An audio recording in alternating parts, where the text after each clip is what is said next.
नमस्कार, मेके हिंदी चैनल में आपका स्वागत है। मैं हूं सोहनलाल शर्मा। आज के इस वीडियो में प्रस्तुत है आगामी बोर्ड परीक्षा की दृष्टि से रिवीजन के लिए आरोह भाग 2 के काव्य खंड से 10 महत्वपूर्ण प्रश्न और उनके उत्तर। कीजिए अभ्यास इन प्रश्नों का। चैनल को सब्सक्राइब नहीं किया है तो जल्दी से सब्सक्राइब कर लीजिए। तो पेश है ये अहम सवाल जवाब। आरोह के काव्य खंड से पहला सवाल है, शोकग्रस्त माहौल में हनुमान के अवतरण को करुण रस के बीच वीर रस का आविर्भाव क्यों कहा गया है? तो इसका उत्तर है, हनुमान लक्ष्मण के इलाज के लिए संजीवनी बूटी लाने हिमालय पर्वत गए थे। उन्हें आने में देर हो रही थी और इधर राम बहुत व्याकुल हो रहे थे। उनके विलाप से वानर सेना में शोक की लहर थी। चारों तरफ शोक का माहौल था। इसी बीच हनुमान संजीवनी बूटी लेकर आ गए। सुषेण वैद्य ने तुरंत संजीवनी बूटी से दवा तैयार करके लक्ष्मण को पिलाई तथा लक्ष्मण ठीक हो गए। लक्ष्मण के उठने से राम का शोक समाप्त हो गया और सेना में उत्साह की लहर दौड़ गई। लक्ष्मण स्वयं उत्साही वीर थे। उनके आ जाने से सेना का खोया पराक्रम प्रगाढ़ होकर वापस आ गया। इस तरह हनुमान द्वारा पर्वत उठाकर लाने से शोकग्रस्त माहौल में वीर रस का आविर्भाव हो गया। अगला प्रश्न है, कैसे कह सकते हैं कि कैमरे में बंद अपाहिज कविता शारीरिक विकलांगता की चुनौती झेल रहे व्यक्ति का उपहास करती है? उपहास यानी मजाक। तो इसका उत्तर है कि कैमरे में बंद अपाहिज कविता वास्तव में मीडिया द्वारा लोगों की पीड़ा बेचने की स्थिति को दर्शाती है। तथाकथित संवेदनशील कार्यक्रमों का संचालन करने वाले स्वयं संवेदनहीन होते हैं।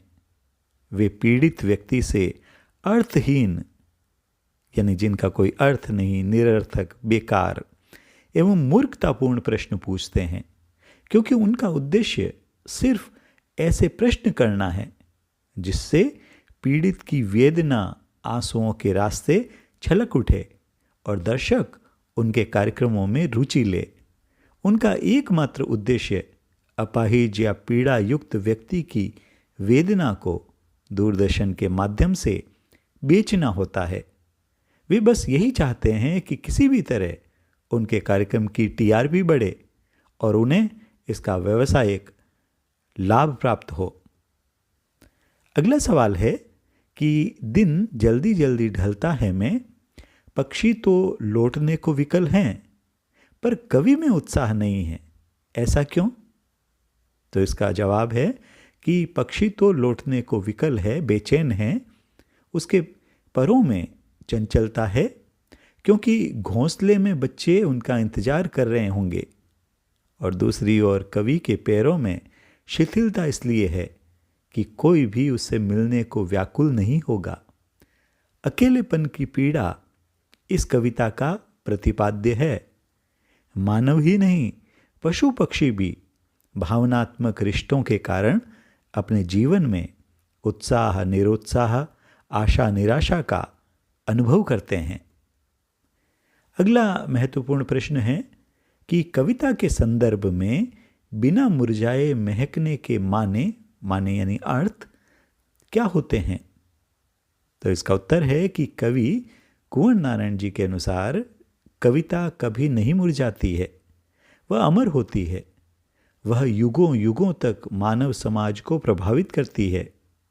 कविता की इसी जीवंतता के कारण इसकी महक कभी कम नहीं होती, सदैव बनी रहती है। कविता के माध्यम से जीवन मूल्य पीढ़ी दर पीढ़ी चलते हैं।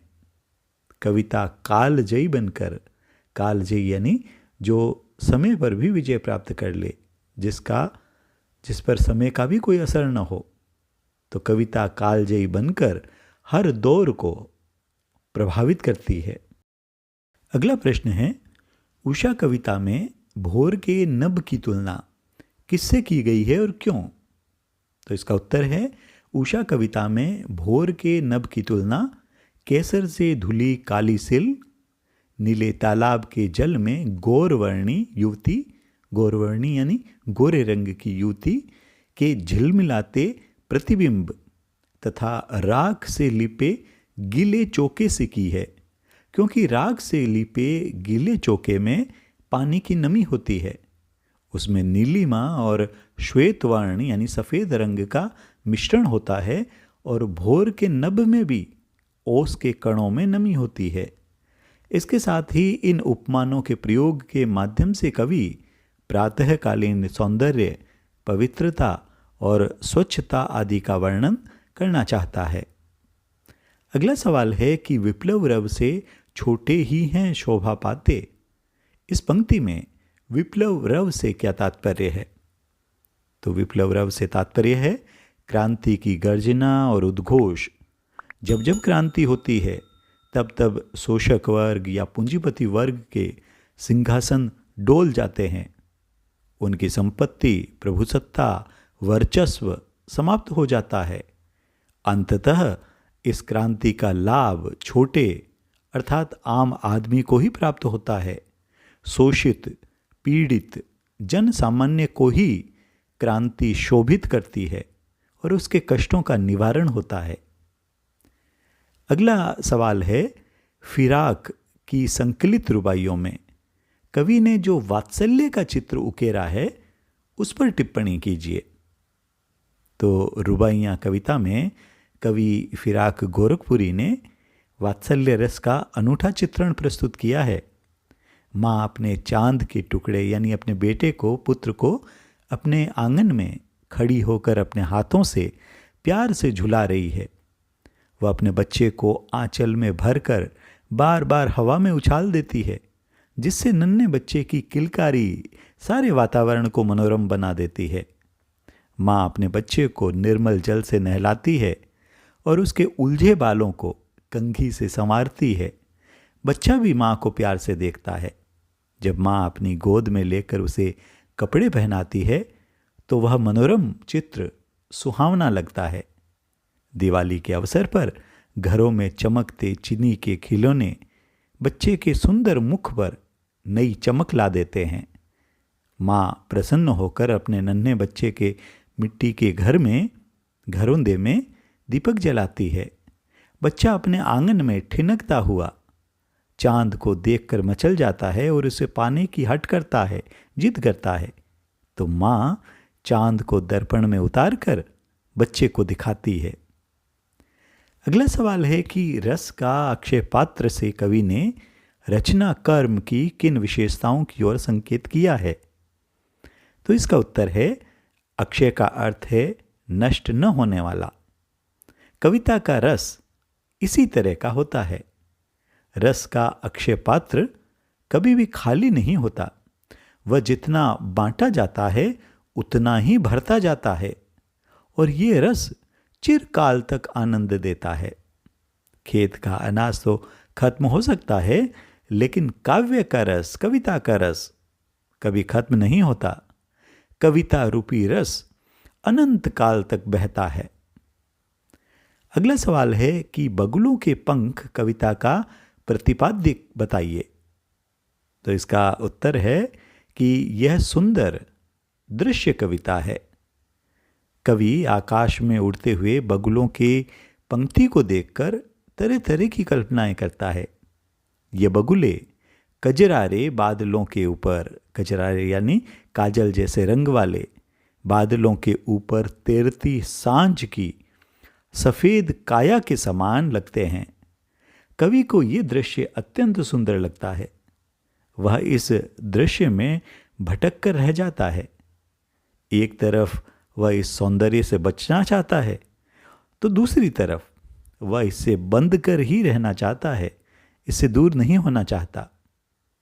और अंतिम प्रश्न है, कवितावली के छंदों में अपने युग की आर्थिक एवं सामाजिक विषमता की अभिव्यक्ति है। इस कथन की पुष्टि कीजिए। तो इसका जवाब है कि तुलसी राम भक्त कवि थे। वे अपने युग के सजग प्रहरी थे और प्रत्यक्षतः अपने युग की कठिनाइयों को देख रहे थे।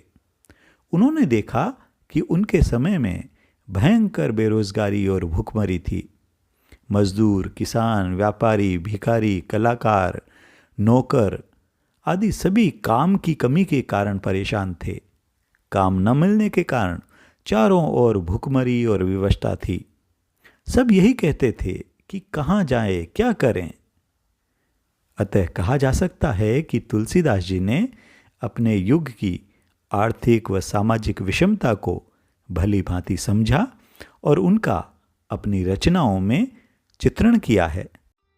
ऐसे ही उपयोगी वीडियो के लिए चैनल को सब्सक्राइब करें, साथ ही लाइक व शेयर करना न भूलें। बने रहिए चैनल के साथ। मिलते हैं अगले वीडियो में। नमस्कार।